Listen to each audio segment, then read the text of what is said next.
It is 10 minutes away from 10 now. You know, it can be the good, the bad, and the ugly of raising kids.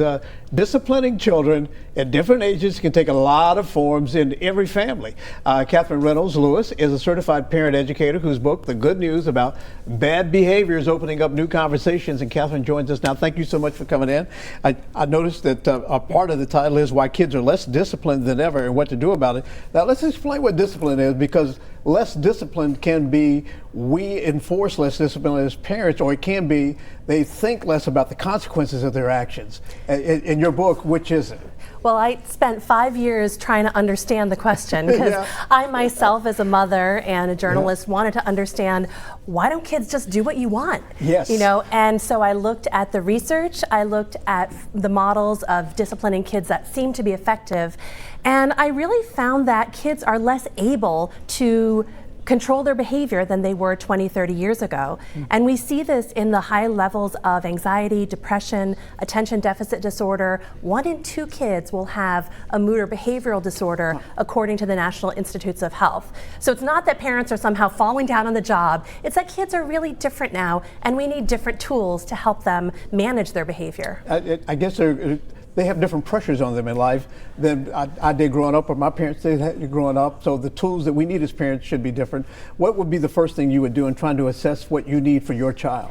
Well, in the book, I tried to look at models that work and then pull out the elements that make them effective. So the 3 things that all the discipline models I studied share are connection between the adult and child as the foundation for discipline, communication about what the child's doing, and then a focus on capability building. So we're not seeing bad kids who need to be punished or rewarded. We're seeing kids who need more skills, who need to manage their temper, or who need to help with transitions, or all of these social and emotional skills that we should focus on. So if parents stop taking it personally, stop thinking we're doing something wrong, and instead look at what's needed as a problem-solving kind of approach. Say what, as a parent, it kills you though, because you don't want your child to be hurt. You don't want them to be hurt, and so you do take it personally, so you have to remove yourself. It sounds as if that you have to make your child more self-aware, and you do that through being able to talk to them more effectively. Yes, so we need to focus on building our relationship with kids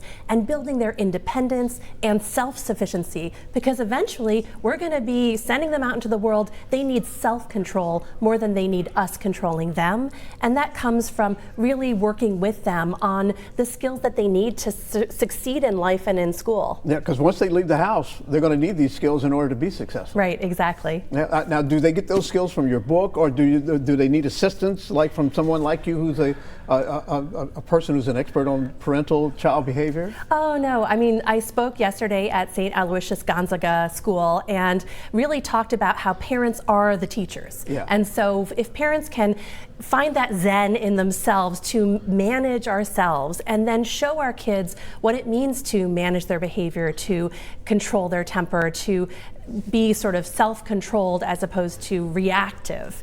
It really starts with parents, and there's so many different models. My book is one. There's lots of other great resources for helping parents learn to guide their kids. It's a new world out there. Katherine Reynolds Lewis, thank you so much. The good news about bad behavior. Thank you so much for coming in and talking about this. It is